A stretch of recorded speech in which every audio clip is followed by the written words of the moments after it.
We recognize the distinguished gentleman from Texas, Mr. Ron Paul, for 3 minutes. Gentleman from Texas.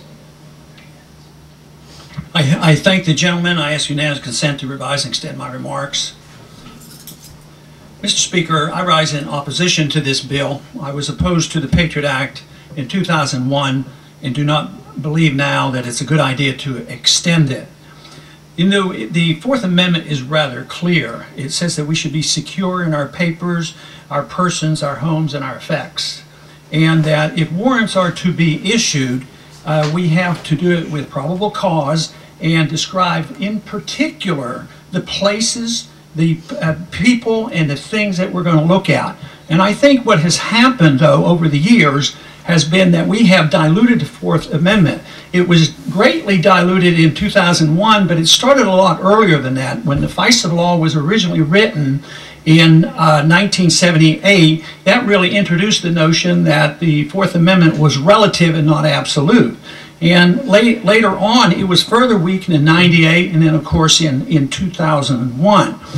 I think our reaction to the horrors of 9/11, we can understand the concern and the fear that was developed, but I think the reaction took us in the wrong direction, because the assumption was made, of course, that we weren't spending enough money on surveillance, and even though then our intelligence agencies received $40 billion, they didn't give us the right information. So now we're spending $80 billion. But it also looks like the conclusion was that the American people had too much privacy. And if we undermine the American people's privacy, somehow or another, we're going to be safer. I think another thing that has come up lately has been that the purpose of government is to make us perfectly safe. Now, it is good to be safe, but governments can't make us safe. I question whether or not we have been made safer by the Patriot Act, but let's say a law makes us somewhat safer. Is that a justification for the government to do anything they want?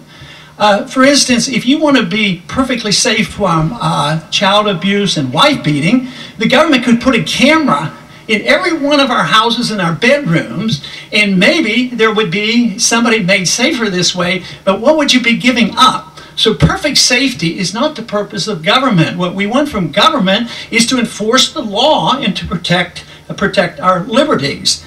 This, to me, has been, especially since 9/11, a classical example of sacrificing liberty for safety and security. Now, I didn't invent those terms. They've been around a long time, and it's easily justified, and I can understand it because I was here in 2001 when this came up, and people become frightened. The American people want something done, but I think this is misdirected and not, it doesn't serve our benefits.